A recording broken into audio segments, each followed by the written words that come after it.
Hello, good afternoon, or I guess earlier morning for those of you in the West, or little later in the afternoon there for those of you in the East. Thank you all so much for joining. Lots of familiar names that are joining in here.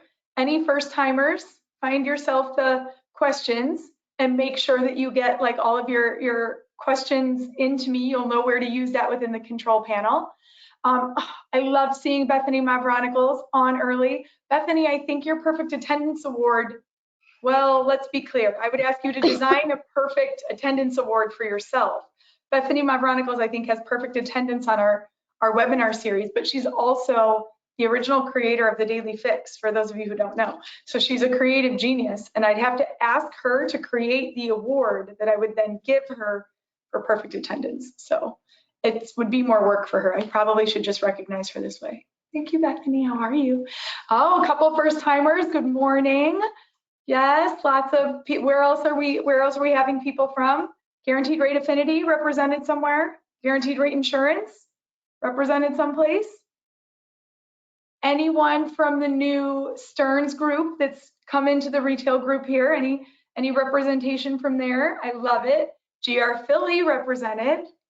Shout out to the Philly folks. I see some GRA in the house. Perfect, Colleen and Diane, thank you.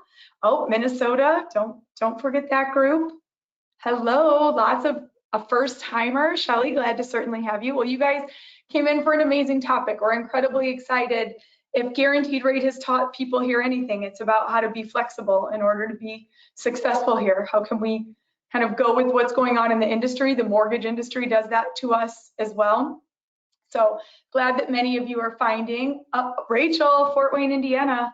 Bethany, that I was just talking about, is a Hoosier. I'm a Hoosier. We're Indiana people initially. Alana, New Jersey. Thank you, Alana. Glad to see your face. Well, not see your face. I mean, I see your face in my head. For those of you who don't know, I know what Alana looks like. So when I tell her, I do see her, but in my head. Good to see all of you. But we have a lot of great events coming up. I want to make sure that everyone's clear that Grow has a really robust calendar for the rest of this month, a new series that we're going to be adding to the Better Together series. One of our trainers in the training department has stepped up and wants to host a call. So visit your Grow landing page and make sure you're in for the rest of the month, any of the additional ideas that you want to be able to learn more on. I'm always amazed and love how much energy and effort you all put into like learning and doing more and investing time in yourself. So I certainly appreciate it. Additionally, as everyone typically knows, but I'll make sure that you're all aware that we always post the recording of this afterwards on rate.com/grow. Additionally, you all know Ella is the real brain behind the operation, behind the scenes for us, running everything. She's also working on a lot of changes to our Grow outward, externally facing kind of careers page. Looks pretty good, Ella. I'm excited to see what you guys have been doing. So you'll also see a new kind of version of that coming soon as well. So glad to see all these first timers. So you actually don't get to hear me talk as often, but you get plenty of me. I think without further ado, it's the top of the hour, and I know we have a great topic today. I do want to introduce Dr. Chantrise Sims Holliman. So excited to have her. An author. I'm guessing some of you showed up to win a free book. So she is an author of Noah Had an Ark, You Need a Raft, Resilience and Flexible Thinking, How Changing Your Thoughts Changes Your Life.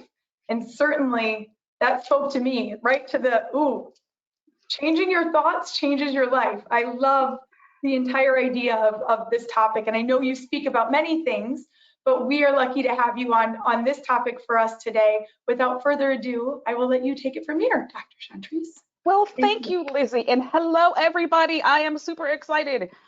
Good morning, good afternoon, whatever time of day it is. I am actually here in Atlanta. So hello to my Atlanta people. Glad to see you. Well, like Lizzie said, I can see you in my mind. So let's go ahead and get started because I am excited to talk about this topic because it is one of my two favorite things to talk about. So let's go ahead and get started. So we are here today to talk about the power of flexible thinking, getting unstuck so that you can get on with it. Now, all of us have had instances in our lives where we get stuck, right? Where we're moving forward at a good clip and we're feeling pretty good, and then all of a sudden we stop and we're kind of looking around like, okay, now what do I do? So let's talk about business today. So everybody who is on this call is in some type of business, whether or not you are in the mortgage industry or you're in some type of business. Even if you are an educator, education, unfortunately, right now is more like a business than anything else. And my background is in education. But let's look at a couple of cartoons that I kind of gathered that kind of help to explain kind of where we are right now, sort of in business right now today. See, straightforward. So how many of you have been presented with a problem and your boss or somebody on your team tries to give you the solution to that problem and it looks more like this than a straight line? Okay, so here's the problem and we're going to have to do all of these things to get to the solution. Or maybe this picture. I want you to think 7.048239 inches outside of the box. So you have somebody who says, hey, I love your out of the box thinking, but not too much.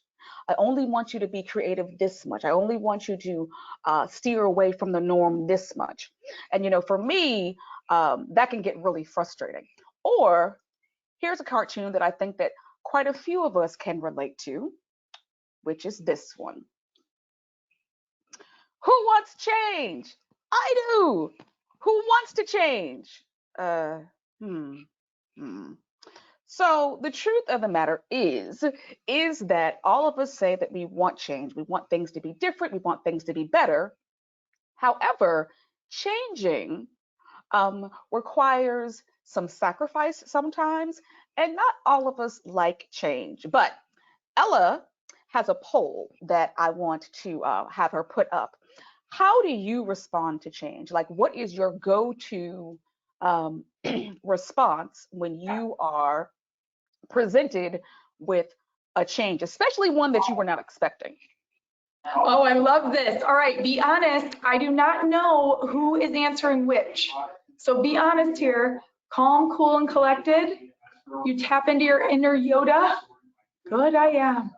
I freak out, or it's 5 o'clock somewhere. I love it. You have to just pick one, and we have to be honest here. I love that a few of you fighting over. I'm getting some chats of like, I freak out and I remember it's 5 o'clock somewhere. What's the first one?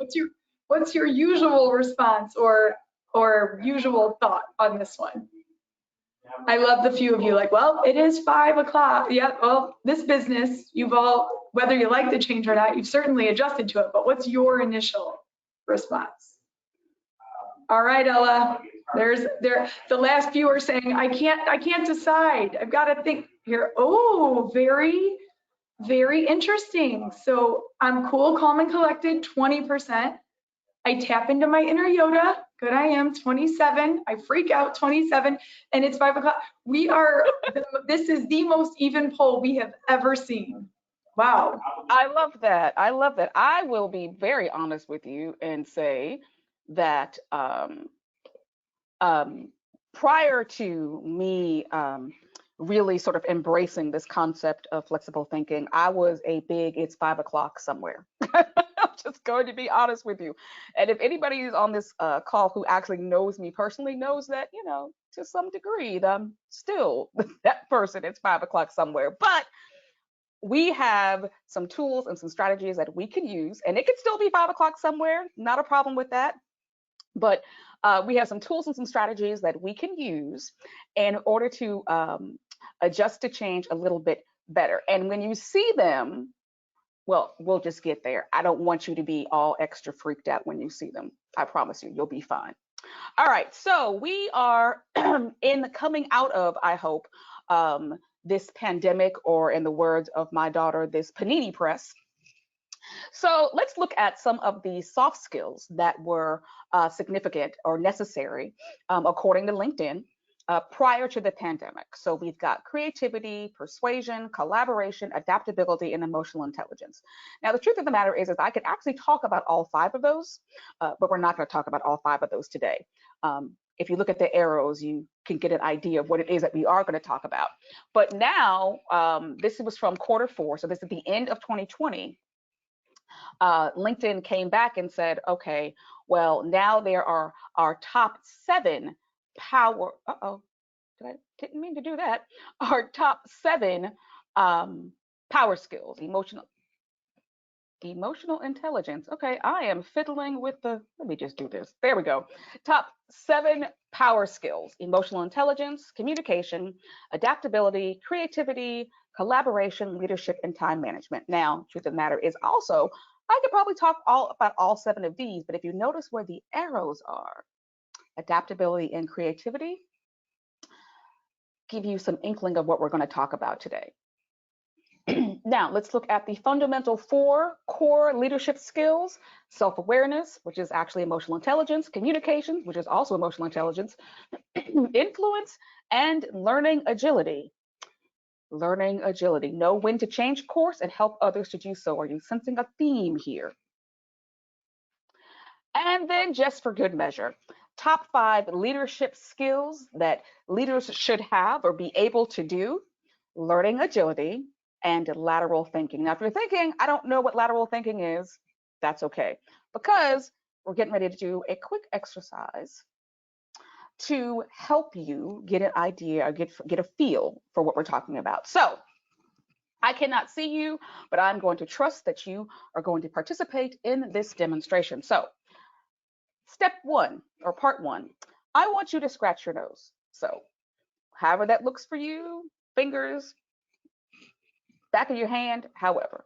All right, scratch your nose. Very good. Now, here's part 2 of the demonstration.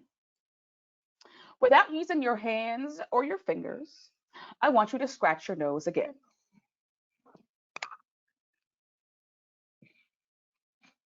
And again, I'm trusting that you are doing this. All right, no fingers, no hands, scratch your nose again. Okay, so we've got part 1, we've got part 2. Now, let's make it a little bit more difficult. Part 3. Take your hands and place them underneath your thighs. So you're going to actually sit on your hands.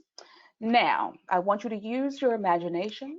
I want you to close your eyes and imagine that there's a little green caterpillar that has landed on your nose and it's causing it to itch.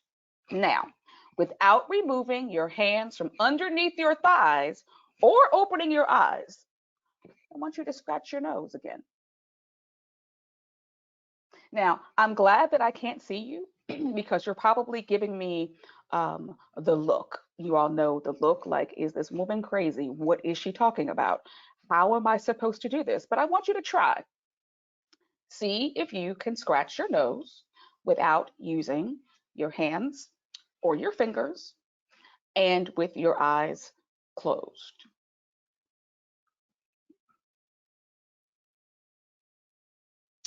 Okay, so I don't have a little chat bubble. You'll see my little chat bubble as we move forward. But does anybody want to put in the chat how that felt? Like, what was that, an uncomfortable experience? Was that, you know, did you figure it out? Did you come up with different ideas once you got to part 3? Or did you just, you know, sit on your hands and say, I'm not going to be able to do this? So I'm just curious as to how that demonstration went for you, or how that activity went for you. And the reason why I'm asking this, or why I had you do this, because this is a prime example of what cognitive flexibility, flexible thinking, and lateral thinking are. So the title of this webinar is Flexible Thinking. Now, in my community, what we would call to the government name, the formal name for flexible thinking is cognitive flexibility.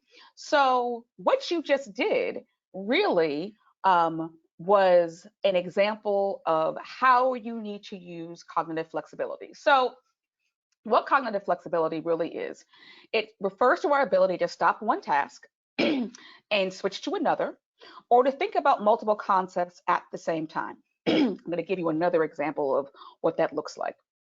But I come from the world of education. So cognitive flexibility is tweaked just a little bit in education when we think about it especially if we're working with students or if I'm working with teachers. So flexible thinking is the ability to adjust one's thinking when presented with unexpected variables. So it's how we respond to change when we're not expecting. It's how we respond to situations or issues that kind of come out of nowhere, and how we continue to move forward. And then we saw lateral thinking on one of the previous slides.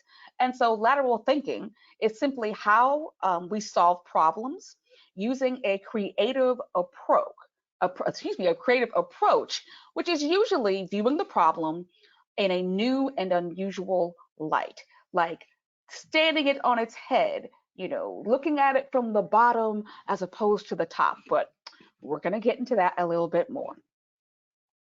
All right, so let's practice a little bit of cognitive flexibility. So the definition of cognitive flexibility, let me go back really quickly, says it refers to our ability to stop one task and switch to another, or to think about multiple concepts at the same time.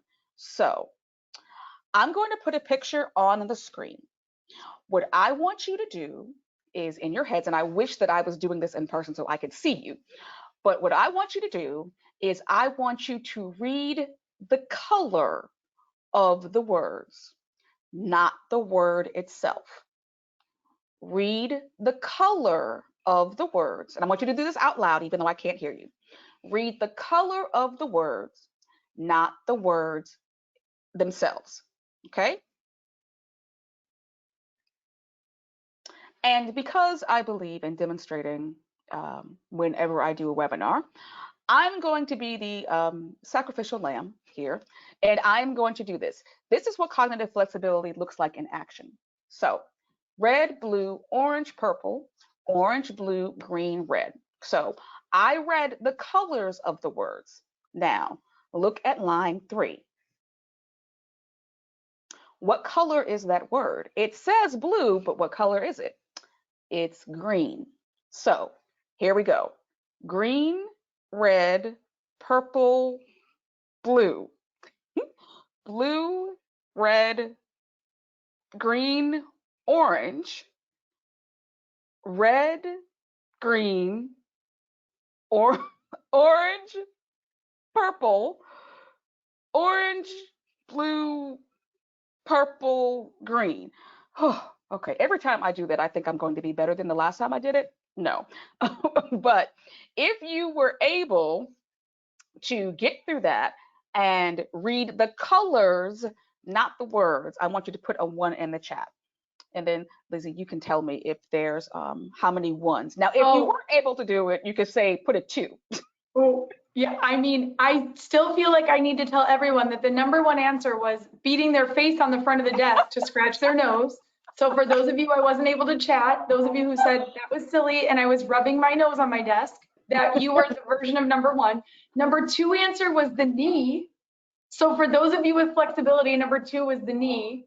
And many comments that said number 1, but they're feeling like you probably helped them, that they didn't get to the word before you got to the word, but they were both entertained and struggling. That one said, I just pulled my college age daughter and she was much better at it. Someone else who said, I think Kat said, tell your brain to stop reading the word and just look at the color. And others going, why was I squinting my eyes? Like, I loved the people are all over the place and letting us know that their noses have now been rubbed on everything. So maybe it's that we aren't in person. Maybe not, but yes. So what I love about those responses is that you came up with creative solutions to a problem. That is literally how we should respond to every problem that we encounter, creatively. So good job, good job. I'm giving you applause, even though you can't, even though I can't see you. All right, so creativity takes courage. So creativity is the thread that holds it all together. When we're talking about flexible thinking, when we're talking about lateral thinking, when we're talking about cognitive flexibility, creativity is the line. It's the line that runs through it all. Now, if you are thinking, Chantrise, I don't have a creative bone in my body. Well, You do. It's called You're Humorous. But okay, so yeah, that's a corny dad joke, but I love it. So creativity is more than just um, colors and crayons and pretty things. Okay, so let's talk a little bit about what creativity is, and then we'll talk about how creativity is going to help us solve problems better. So one of my favorite speakers, who actually unfortunately passed away last year, is Sir Ken Robinson. I think I've watched every single one of his TED Talks at least 4 or 5 times each.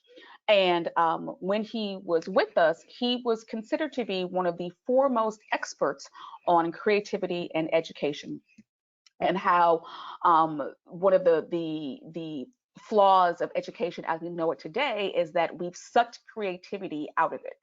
So one of his quotes says, if you're not prepared to be wrong, you'll never come up with anything original. So part of the reason why we don't particularly like creativity, and we tend to kind of get stuck in a rut, is because we're afraid of being wrong. You know, we've been told that being wrong is bad. But let's talk a little bit more about creativity. So creativity is the process of having original ideas that add value. So it's any original idea that makes things better, right? Now, I will say this because I can't see my whole screen right now. Right now. So, oh wait, hold on. There we go. Now I can see my screen. Imagination is the root of creativity. It is the ability. I am having really difficult time with this screen. Okay. It is the root of creativity. It is the ability to bring to mind things that aren't present to our senses. That is what imagination is. Creativity is putting your imagination to work. It is applied imagination. So it's taking the things that are in our heads and using them. Creativity is about fresh thinking, thinking about things in a new and imaginative way. It's a dynamic process that often involves making new connections, crossing disciplines, and using metaphors and analogies. Now, in the education realm, this makes a lot of sense. Now, you might be thinking, well, I don't work in education, and what do you mean about crossing disciplines? Well, if you have a problem in the finance department, you might want to join with the marketing department and see if you can figure it out, come up with an imaginative solution. The real driver of creativity is an appetite for discovery. When people are willing to learn, they actually naturally acquire what they need in order to get the job done. So anybody who knows me knows that I am a lifelong learner. If someone would pay me 6 figures to go to school and learn stuff, that's what I would be doing for a living.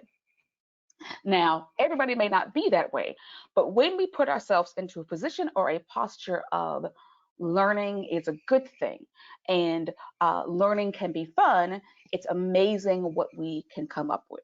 So hopefully you can see creativity in a better light now. Now let's get into the nitty and the gritty. All right, so there's this wonderful book called Noah Had an Ark, You Needed a Raft, Resiliency and Flexible Thinking, How Changing Your Thoughts Can Change Your Life, that is written by me.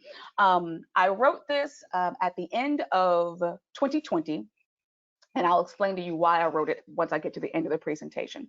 But it literally is a book all about two of my favorite topics, resilience and flexible thinking. Now, we're not going to talk about resilience today, but I'll let you know how you can learn more about my concept of resilience once we get to the end of this webinar.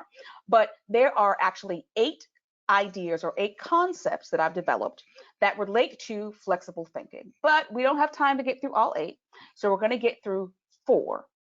The first one is slay the sacred cow. The second one is allow for multiple answers. The third one is interrupt the idea. And the fourth one is destroy the box, which is probably my favorite. All right, so let's get started. I hope you're ready. Slay the sacred cow. And this poor cow was like, do what now? Why are we, what did I do? Okay, so thankfully, Slaying the sacred cow has nothing to do with actually slaying cows. So, what exactly is a sacred cow? I'm glad you asked. So, number one, a sacred cow is someone or something that is considered to be so high up in status that it avoids any criticism or questioning, right? So, it's that thing that is untouchable. Or a sacred cow can be something that is considered above reproach or immune to negative criticism. It's an allusion to the cow's sacred status in the Hindu religion. So um, it's that thing that we are not allowed to criticize, we are not allowed to touch it, we are not allowed to do anything to it. Okay. It's something that is regarded by some people with such respect and veneration that they do not like being criticized by anyone and any way. Now, in education, we have lots and lots of sacred cows, things that ought not be touched. I remember my first year of, maybe not my first year, but my second or third year of teaching, I was teaching a particular poem by the poet Langston Hughes. And I had my flexible thinking cap on, and I was doing something very different with my students. And one of our most respected teachers came into my classroom, and she was completely appalled. She stormed out of the classroom, waited until class was over, came back in the classroom, and pretty much told me that I was doing it all wrong, and how dare I um, uh, touch this poem and allow the students to do what they did to the poem, and I was going to be an awful teacher. It was a horrible experience. Um, I didn't change the way that I did it, but that's an example of a sacred cow. Or to put it even more bluntly, anybody who believes in sacred cows believes this is the way it's been done, and this is the way it should always be done. Period. Point blank. Period. So here's my question for you. What are some sacred cows in your industry? So whenever you see my little chat box, then I want you to respond in the chat. So what are some of those things in your industry that you've been told or that you've been taught that ought not be touched? We've been doing it this way. Leave it alone. Don't touch it. Don't touch it. So respond in the chat. What are some of those sacred cows? Ooh, they're getting ready. I'm thinking of a bunch. We've got some people that are saying our pod flow system. Like for us, that's the way that we like fulfill loans, or the way that we are like, if a loan comes through, that's the way we do it. There are bigger ones that people have said, like 5-day work weeks, like needing to be in the office, which was big for a lot of us that we redid, right? Yeah. Work harder and longer hours. That's the way we measure success, not working smarter. Right. Yep. These are all There are so a lot good. of people saying, even not here, they've had other experiences where it said the companies that ended up going out of business because they wouldn't have changed some of the things that they thought, that's like how you could, the only way they could get there was this one way. So yeah, there's a lot that are doing kind of big. But I think some people have said paper, like paper in our industry used to be a big one, and people are like, actually, you could do it all remotely. Right. Yes. Awesome. Thank you. Yes. Yeah. Those are absolutely some sacred cows. And the one about business, whoever uh, sent that response in, I'm going to piggyback on that response in a moment. So thank you so much. All right, so I am a huge Marvel Cinematic Universe fan. I have seen every single movie in the Marvel Cinematic Universe at least 3 times. And in fact, I watched Avengers Endgame for the 5th or 6th time just the other day. But one of my favorite characters is a character in Black Panther named Shuri. She is the Black Panther's genius, technologically minded sister. And there's this one scene where she makes him a new suit so that he can go out and, fight the bad guys. And he asks her, he says, well, there was nothing wrong with my other suit. Why would you make me a new suit? And Shuri's response to me is the quintessential response that you make for somebody who is stuck on their sacred cow. And she says this: just because something works doesn't mean it can't be improved. I want to give her a round of applause, even though she can't hear it. And if you think about it this way, how many of you, and you don't need to necessarily respond, but I just want you to think, how many of you still have a house phone? Okay. House phones still work. Landlines still work just fine. But how many of you are going to give up your cell phone for your house phone? Yeah, I'm not at all, like ever. Like everything that I need in my life is on my phone. The house phone still works, but the improvement of that house phone is my cell phone. The improvement of the typewriter is also my cell phone, but my computer. The improvement of, the maps that you would get from AAA is the Waze app on my phone. Do all those things still work? Absolutely. But it's okay for us to move forward, and it's okay for us to change. Now, here's the key to slaying the sacred cow. If you want to know the key to slaying the sacred cow in your life, in your industry, in your business, it's really very simple. Stop doing things because they're familiar and comfortable. And that literally is why we tend to hold on to our sacred cows, because it's easy, it's familiar, and we don't like change.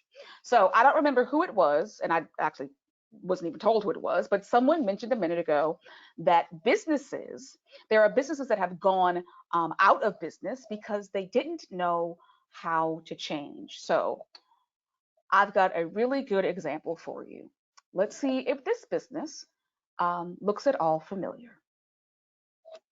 Anybody remember Blockbuster? So Blockbuster left our presence around 2010, although I hear there is one Blockbuster that is still available, and you can act almost like an Airbnb now. You can go and rent movies and spend the night or whatever.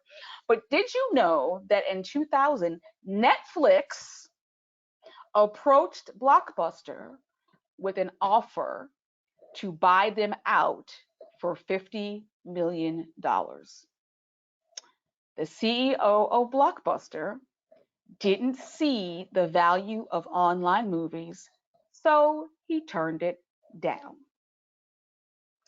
Can you say he should have slayed the sacred cow? Because there are no such thing as blockbusters anymore, and Netflix has taken over everything. And I think I read somewhere that in like 2018, Netflix was worth somewhere upwards of like 20 or 25 billion dollars. Now, of course, Blockbuster isn't the only company who has been slayed by their sacred cow, but this is one of the reasons why slaying the sacred cow is so important, because if you aren't able to adjust, if you aren't able to see how you can move forward, or see how even this thing that we love so much can be improved, that you could actually miss out. Okay. All right. So now we have the gospel according to Shuri. Now let me give you the gospels according to me. One, there is when we're solving problems, there is no right or wrong answer, simply what you can prove and what you can't. Number two, don't look for the right answer, look for a right answer. Number three, look beyond the obvious. And number four, change your perspective. So if you happen to be taking notes and you want my 4 tried and true ways to solve problems so that you can get unstuck and you can get on with it, these are my 4. Okay. Now, in the slides to come, we're going to talk briefly about each of these so that you can see what it is that I mean. All right. So flexible thinking allows for more than one right answer. So often we are told that there's only one way to do things. It's this way or it's no way at all. But when we think flexibly, then we understand that there's always more than one right answer. All right. So now for me, there is no right or wrong answer. Again, simply what you can prove and what you can't. Don't look for the right answer, look for a right answer. The difference between looking for the right answer and a right answer is the right answer gives you the indication that there's only one way. When you look for a right answer, then that means that there are multiple ways. Now, for those of you who are mathematically minded, who are going to say, but Chantrise, 1 + 1 is 2, no matter how you look at it. This is true. But if I were to say to you, the answer is 2, now give me an equation that equals the number 2. Well, now we've opened up to addition, subtraction, multiplication, division, calculus, trigonometry, whatever. Our options have expanded exponentially because we're not looking for just the right answer. So now I'm going to ask you a question and you can respond in the chat. And yes, there is a correct answer to this, but that's not the point of me asking you this question. The point is to see how many answers you can come up with. All right, so here's the question. Mickey and Minnie were found dead on the floor, surrounded by water and glass. How did they die? So in the chat, I want you to respond to that question. Mickey and Minnie were found dead on the floor, surrounded by water and glass. How did they die? Oh, well, I mean, I'm thinking a lot of people might watch those kind of like movies on the weekends or shows on the weekends. How did they die? But there are a lot of poisons, a lot of poisons. I'll tell you that I thought Minnie and Mickey were maybe like fish and they fell off the counter and the water and glass was everywhere. Mickey and Minnie are, nope, nope, but most people do not believe me. Most people are going with poisoned, earthquake. Oh, dead fish with an earthquake. You improved upon my idea. I love it. Carolyn, the butler with the candlestick in the library. Yes. In the library, yes. Yeah, there are all kinds of great responses that they were cut by the glass, they dropped the glass of water, it slipped, fell, hit their head. It was a snow globe. Oh, Melissa, I love Melissa's I think it was a snow globe that fell and they were inside the snow globe. Okay, so here's people are getting on board with my fish idea, just so you know. People are loving the fish. I like people who like my ideas. The fish is really getting some steam on here. Well, see, here's the thing. Okay, so here's, first of all, let me, what I love about this is the variety of answers, because I didn't tell you that I told you that there was a correct answer, but that wasn't the point. The point was to see how creative you could be coming up with answers. So, Lizzie, you said that Mickey and Minnie were fish. So if you were to Google this question, then you would find that the correct answer is that Mickey and Minnie were fish. And their fishbowl got bumped off the counter, and that is how they ended up on the floor surrounded by water and glass. But what that tells me about those of you who kind of got on board with the fish response is that you already have some concept of some part of your brain is really comfortable with flexible thinking. Because usually when I share this question, people immediately think Mickey, Minnie, and they think mice. So they think, Disneyland, Disney World. And when I share this with my students, I will tell you this, kids come up with the best responses to this. Because I had somebody who had, Mickey and Minnie, like they were part of like the mafia and it was an undercover operation. And there's this whole backstory that came from that.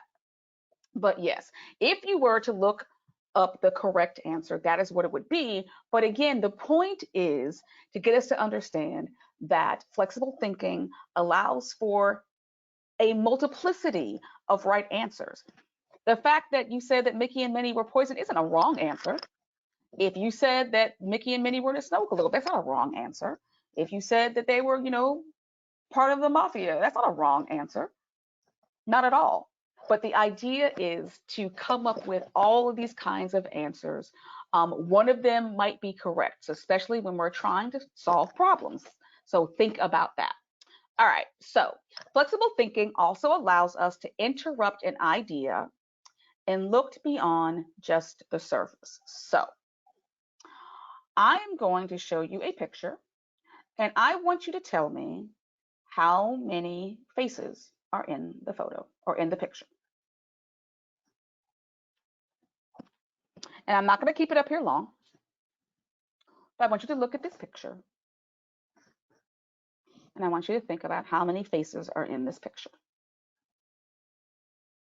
Now, the thing about looking just beyond the surface, when you really move beyond just what you see the obvious, answer to a problem, is that you get to see things that you wouldn't normally see if you were only looking on the surface. Now, I'm not going to tell you how many pictures, how many faces are in this picture, but I would love to find out if anybody wants to do a quick count and see how many faces they can find.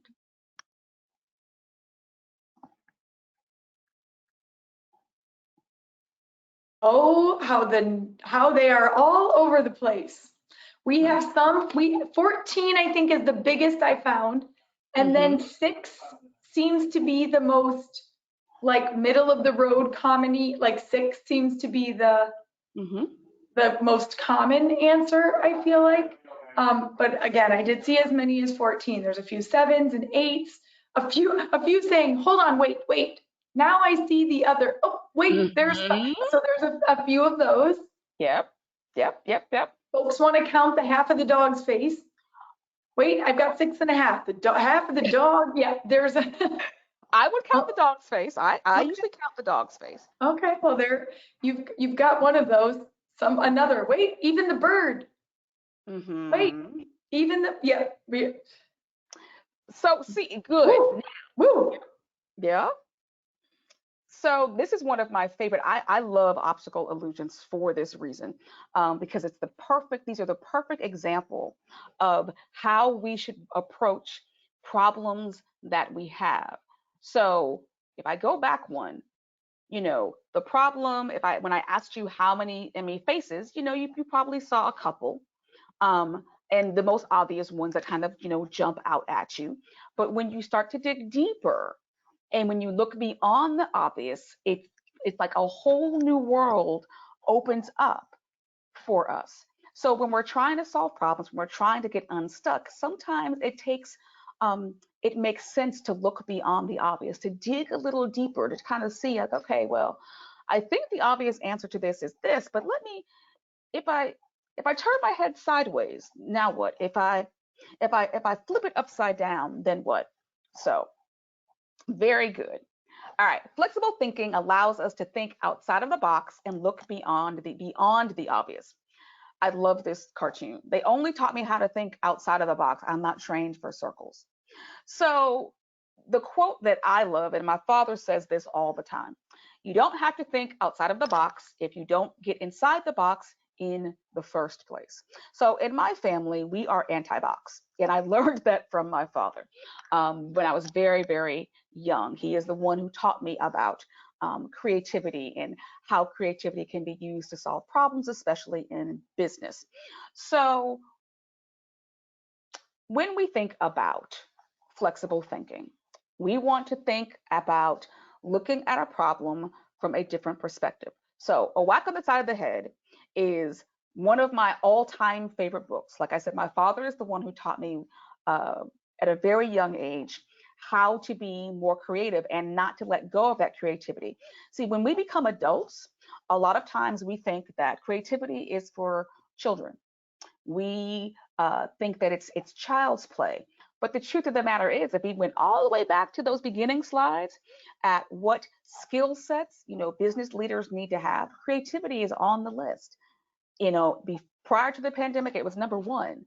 After the pandemic, it was like number 3. But creativity is so important because when we get stuck, We need to be able to come up with some different solutions that no one else has come up with and be brave enough to do it. So if you don't have this book on your bookshelf, I would encourage you to get it. It's now in the 25th anniversary edition. I think I got edition 1 from my father when I was young. So here's what I want you to do. Okay, since we're practicing, I want you to write into the chat, what is this? Now, my hope is that at 41 minutes into this presentation, you're not going to put it's a black circle, is what I'm hoping. Because we are trying to use our flexible thinking, we're trying to use our lateral thinking, we're trying to use our creativity. So, what is this?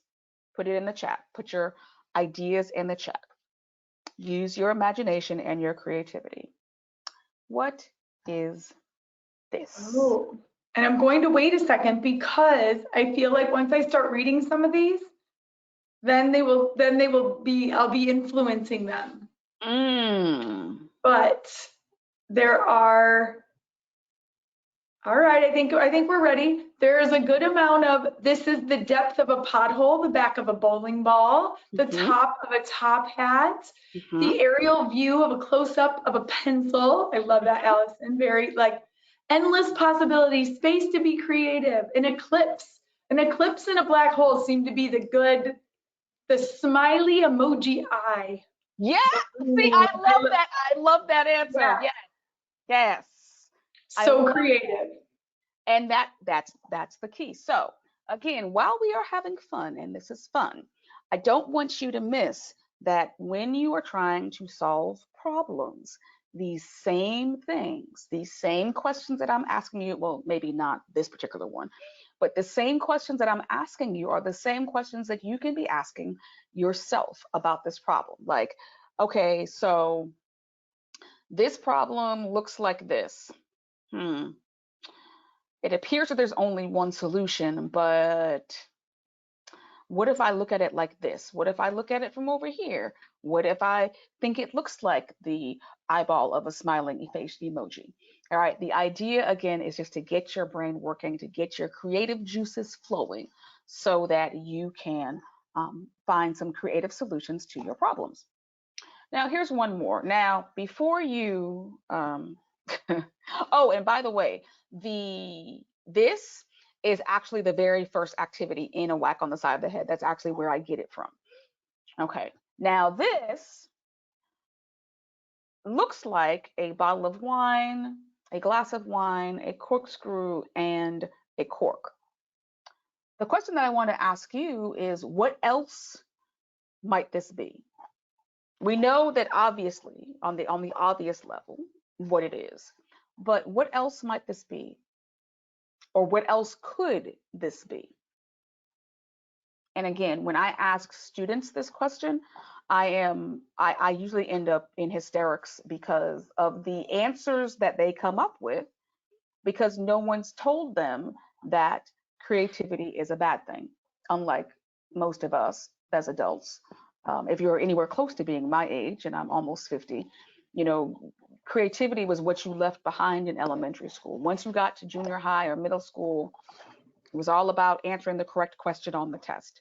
But I want to ask you, what else could these items be? Oh, I love it. A woman with a dress on and her date that is shorter than she is. An apology, a gift, the start of an amazing celebration. I love the apology. Yes. I love that. Yeah, see, you guys got this. Yep. You didn't need me to come here and tell you anything new. You got this. All right. I love it. Tons of people with different ideas about what the liquid is, or that's a vinegar bottle, or that's yes. Time to reflect. Is this a painting? Is this an advertisement? Looks like a stress reliever. A lot of the beginning of a party or alcoholism, depending on the day. I love that. Yeah. Well, yeah. Yeah. Okay. So let's put it all together. So the key to cognitive flexibility, number one, be creatively courageous. Use your imagination when you're trying to solve problems. You don't have to be stuck. doing things the same way that everybody else has done them. In fact, if you do stay with the way that everybody else has done things, you might not ever find the solution to your problem. Number two, slay the sacred cow. Take those things that have been told to you that they can't change, that this the way that it's been done is the way it can only be done this way. Get rid of them. Take a risk. And my thing, get out of the boat. If you're staying in the boat because you don't want to rock it, get out the boat. Try something new.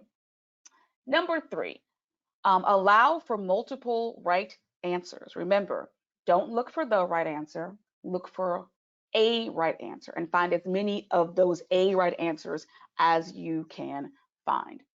And number four, destroy the box. Look beyond the obvious. If you don't ever get into a box, then you don't ever have to get out of one. Now, before we end, I want to share this with you briefly. The importance of flexible thinking. It's the elephant in the room that you can't see. So, remember at the beginning, I told you that I wrote this book, Noah Had an Ark, You Need a Raft, all about resilience and flexible thinking. And I'll explain to you at the end of the webinar why I wrote the book. Well, the reason why I wrote the book is because 3 years ago, I had a really life-threatening illness happen to me. So this is me, or it was. Well, it's still me. It was me. This is me in 2016. I woke up one day and decided that I wanted to give myself a photo shoot because I was feeling particularly beautiful. So I did. That was me in 2017. This is me now. So in 2018, I survived what is commonly referred to as a widowmaker heart attack. My heart stopped about 9 times. They told my family that to get my affairs in order because it was a Friday and I wasn't going to make it through the weekend. Clearly, the doctors were wrong. But while I was in the hospital, I ran into a number of complications that resulted in my becoming partially paralyzed from the waist down and what is commonly referred to as a bilateral lower limb amputee. So, flexible thinking, legitimately and honestly, is how I was able to recover and move from this picture on the left to the picture on the right. Flexible thinking for me and resilience is more than just tricks and a skill set. It is literally how I reclaimed my life. So when we talk about resilience and we talk about flexible thinking, they are super, super personal to me because had I not slayed a couple of sacred cows, had I not used my creativity, had I not shifted my mindset, the person that's on the right, who gave herself another photo shoot, actually my third one, wouldn't be sitting here talking to you because I would have been so bogged down by what once was that I couldn't see, I wouldn't be able to see what could possibly be. So, flexible thinking and resilience are my jam. And if you ever want to learn more about me or learn more about resilience or learn more about flexible thinking, these are all of the ways that you can connect with me. On Facebook, I am at Chantrise Holliman. It's actually my personal Facebook page, but it's public. So if you just want to, be a part of, my day-to-day shenanigans, and I always have shenanigans that I'm a part of, you can follow me there. If you want to follow me on my business page on Facebook, then it's Dr. Chantrise Sims Holliman. I also have a Facebook group called Resilient and Winning, which is a Facebook group that I created in 2019, about a year after my recovery. I was actually still in recovery, where we work on building our resilience and practicing flexible thinking and really working as a community to help each other through challenges and difficulties. I have some challenges in there. Right now, we're working on some journal prompts and working on self-awareness. So if you would like to be a part of that, come on over and join us. We have a good time. If you want to follow me on Twitter, I'm at Dr. Chantrise, on Instagram at Dr. Chantrise.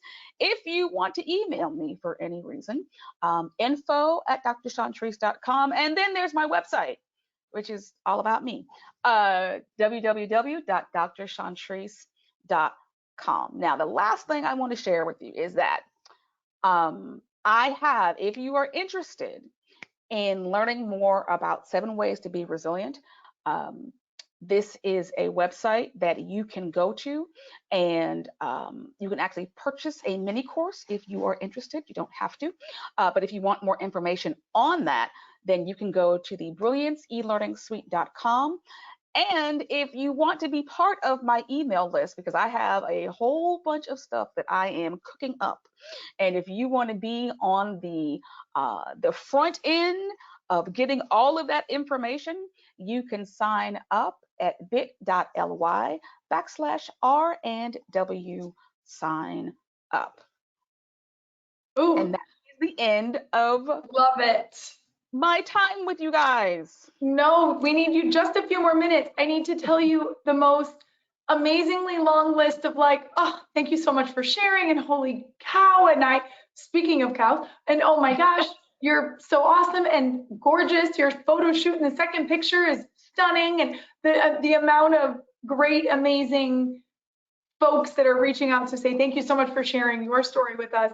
The absolute best webinar we've ever had or I've attended. Thank you so much for those of you who have chatted. Stacy said this has seriously been the best. So thank you so much for sharing. I know that you're certainly talking to a group who at a busy, bustling company find time to invest an hour in themselves. So I can only imagine for all of you saying, I need more of this, all of this on the screen that we believe here of how do I get in touch with her? How do I get to those places to sign up? Likely you can also get to them from the things that you're seeing here. Again, we're going to give away 5 books, but also if there are those of you saying 5's not enough and wait, I wasn't a winner, please let me figure out how connect with her on one of these ways so that you can find your way back to that. I think this is such a topic that transcends for all of us, whatever the challenge, whatever is going on, the flexibility is a piece that we can all be reminded to step out of. So thank you. And you can find the book on Amazon. Perfect. You can go on Amazon to find it if you just need to have it.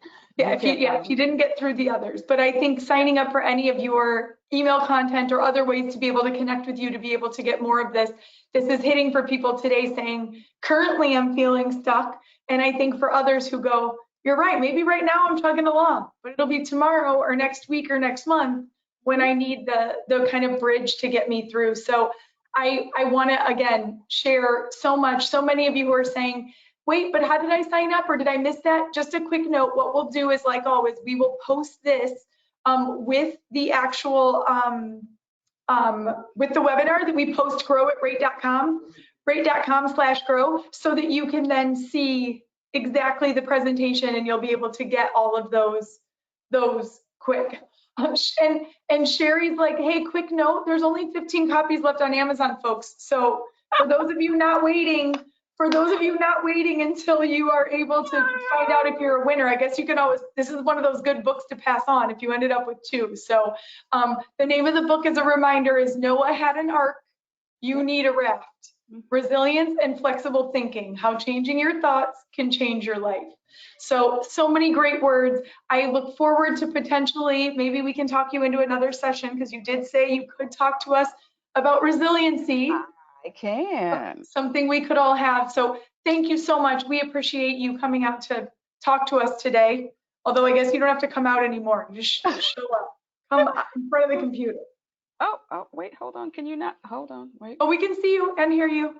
Oh, okay, yay. Okay. And I just want to say, and Lizzie and both Ellen know this, when I came on, I was feeling positively awful. I felt horrible. I'm just like, I'm going to put on my brave space and do this. I feel so much better now. I don't feel poorly anymore. So I don't know what kind of good vibes you all were sending me through the computer. I appreciate it. I feel so much better now. Support. Well, thank you. I'm glad to hear you are feeling better. I can attest. She showed up and said, I'm going to power through this because I gave myself a pep talk and said, we're about to do this. Yeah. Turn the light on and go. So again, we appreciate the time. Thank you all for investing an hour of your time and many more hours into what you're going to need to do to keep in the right mental space to have a great and powerful life. Find Dr. Chantrise on all of the methods you've seen. We'll post by the end of the day. Thank you all again for coming today. Goodbye. Have a great day.